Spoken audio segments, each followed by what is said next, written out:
It's Donovan Evercher from Cape Racing, and I'd just like to say it's an absolute pleasure to be involved with Intrabet and Cape Breeders in this golf day today here at Pearl Valley. It's fantastic for the industry to see all the relevant stakeholders coming down and having a good time and networking, and it's exactly what the industry needs right now in terms of moving forward and recreating some positivity to take us forward into the next year.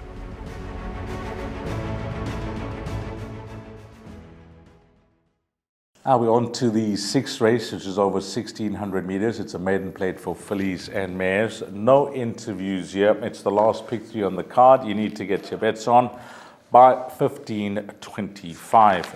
At the time of recording, no scratchings, all 11 run.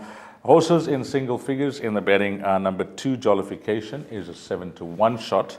Number 3, Approachable Lass, from Hollywoodbets. This is Shorten Anti-Post, 22-10 into 18-10. Other horses in single figures, boom, boom, boom, just one runner. Number 9, Kitty Boy's Girl, that's at 5-2. Well, you know, this race number 6, it's one or two things, because clearly there's some form that is represented by a few runners in the race. But you're going to have to take a big, bold stance in how you're playing it, because you're either in a camp of one horse or you're going to have to play it wide.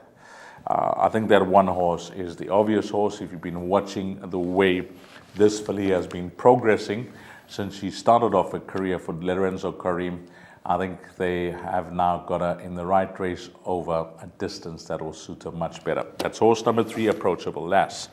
Now, first time out, she was drawn 11 out of 12. That was at Hollywoodbets Greyville around the turn.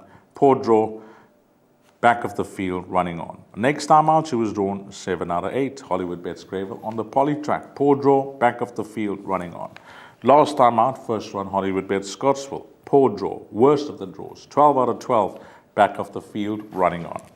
So she has been slow away. She hasn't been the smartest out the gates. But I don't know if it was the plan to just take a sit on her, or that's the way she enjoys being ridden.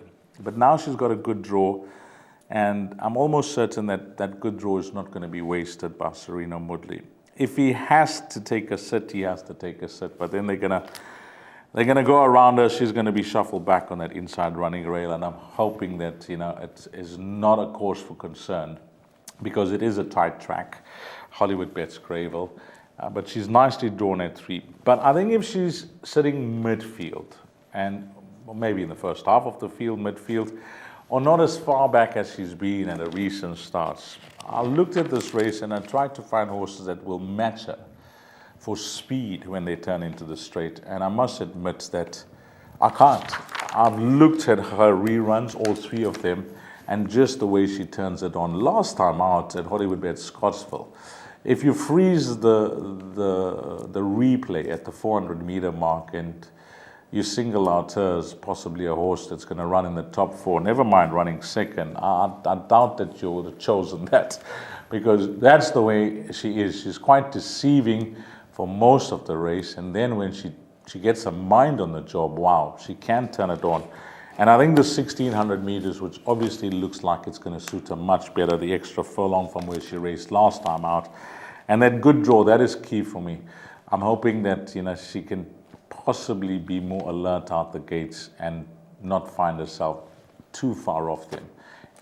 If she leaves a lot of work to do turning into the straight, I mentioned there is some form with other runners here. I don't know if she could battle to make it up if she's coming from last like she's been doing in all over 3 starts. So it all depends on how far back she is, but I think she looks ready to win. And horse number 3, Approachable Lass. When you look past her, if you're playing to beat her in the pick 6, and there's been anti-post money, Hollywoodbets 22-10 into 18-10.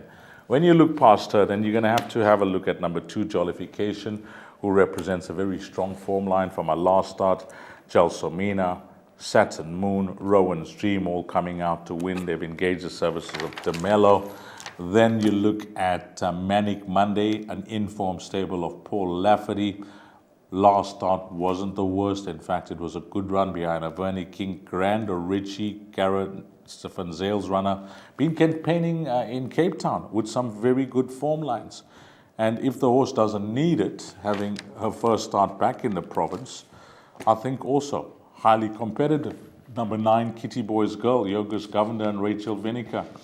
Look at her form lines. They've been punting her each time she's come to the track where she hasn't run badly. Maybe it could be her day to sign. Number 9, Kitty Boys Girl. So there are horses with form, as I mentioned. But in summarizing, one has to take a stance. I like Prince Cress in race number 5, and I really like this horse, Approachable Lass, in race number 6.